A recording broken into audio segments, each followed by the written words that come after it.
स्वर्णपुर की सबसे खूबसूरत राजकुमारी अनन्या, जिसके एक इशारे पर झुकती थी पूरी दुनिया। लेकिन आज वो एक एक रोटी के लिए मोहताज क्यों है? आखिर क्यों उसके सगे पिता राजा विक्रम ने उसे महल से निकालकर दर दर भटकने पर मजबूर कर दिया? क्या था उस टूटे हुए आईने का राज? दिल थाम कर बैठिए, क्योंकि आज की कहानी आपके रोंगटे खड़े कर देगी। स्वर्णपुर एक बहुत समृद्ध राज्य था। राजा विक्रम एक न्यायप्रिय राजा थे, लेकिन उनकी इकलौती बेटी अनन्या उतनी ही अहंकारी थी। अनन्या को अपनी सुंदरता और राजघराने पर इतना नाज था कि वह अपने महल की दासियों को इंसान नहीं समझती थी। विस्तार, वह हर सुबह घंटों आईने के सामने बिताती। अगर कोई दासी उसके बालों को संवारते वक्त थोड़ी भी गलती करती, तो वह उसे कोड़ों की सजा दिलवा देती। राजा विक्रम उसे बहुत समझाते, बेटी, ये प्रजा हमारी संतान जैसी है, इनका अपमान मत करो। पर अनन्या हंसकर कहती, पिताजी, ये कीड़े मकोड़े मेरी धूल के बराबर भी नहीं हैं। एक दिन महल में एक वृद्ध साधु आए। उन्होंने राजा से कहा कि वह राजकुमारी के लिए एक अनोखा उपहार लाए हैं, सत्य का दर्पण। साधु ने चेतावनी दी, महाराज, यह आईना चेहरा नहीं, इंसान का चरित्र दिखाता है। जिसकी आत्मा सुंदर होगी, उसे इसमें अपनी सुंदरता दिखेगी, लेकिन जिसका मन काला होगा, उसकी परवाह यह आईना नहीं करेगा। सीन, अनन्या ने बड़े घमंड से उस आईने को हाथ में लिया। जैसे ही उसने अपना चेहरा देखा, वह चीख पड़ी। आईने में उसका चेहरा डरावना और काला दिखने लगा। उसे लगा साधु ने कोई जादू किया है।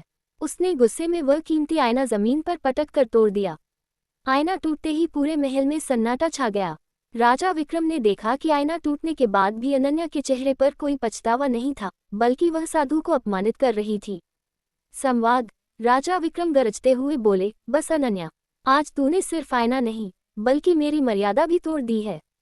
जिसे अपनी सुंदरता पर इतना गुमान है, उसे अब अपनी असलियत देखनी होगी। सैनिकों, राजकुमारी के सारे गहने उतार लो, इसे साधारण सूती कपड़े पहनाओ और अभी के अभी राज्य की सीमा के बाहर छोड़ आओ।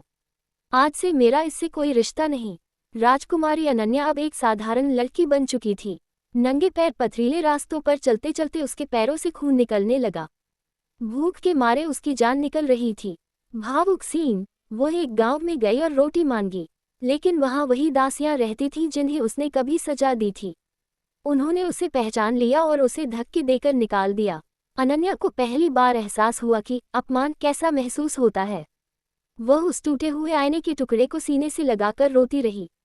जंगल में भटकते हुए उसे एक बूढ़ा लकड़हारा मिला। उसने अनन्या को अपनी झोपड़ी में जगह दी। वहां अनन्या को कुएं से पानी भरना पड़ता, गोबर उठाना पड़ता और चूल्हे पर सूखी रोटियां बनानी पड़ती। बदलाव, धीरे धीरे अनन्या का घमंड टूटने लगा। उसने देखा कि वो गरीब लकड़हारा अपनी आधी रोटी उसे खिला देता है और खुद भूखा सोता है। उसे अपने पिता की बातें याद आने लगी। उसकी आंखों से आंसू गिरने लगे, लेकिन ये आंसू घमंड के नहीं, पछतावे के थे। 1 साल बाद राजा विक्रम भेष बदलकर जंगल में अपनी बेटी को देखने आए। उन्होंने देखा कि अनन्या उस बूढ़े लकड़हारे के पैर दबा रही है और उसे पिताजी कहकर पुकार रही है। राजा की आंखों में आंसू आ गए। राजा अनन्या के सामने आए। अनन्या ने उनके पैर पकड़ लिए और रोते हुए कहा, पिताजी, मुझे महल नहीं चाहिए, मुझे बस आपका आशीर्वाद चाहिए। इस गरीबी ने मुझे वो सिखाया जो आपका महल कभी नहीं सिखा सका, इंसानियत। राजा ने अनन्या को गले लगा लिया और उसे वापस राजकुमारी बनाकर महल ले गए।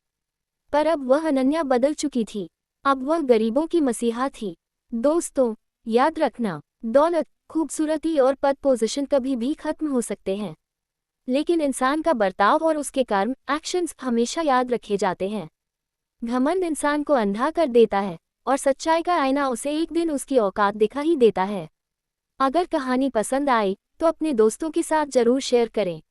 ऐसी ही दिल छू लेने वाली कहानियों के लिए सब्सक्राइब का बटन दबाकर हमारी कहानी की दुनिया में शामिल हो जाएं।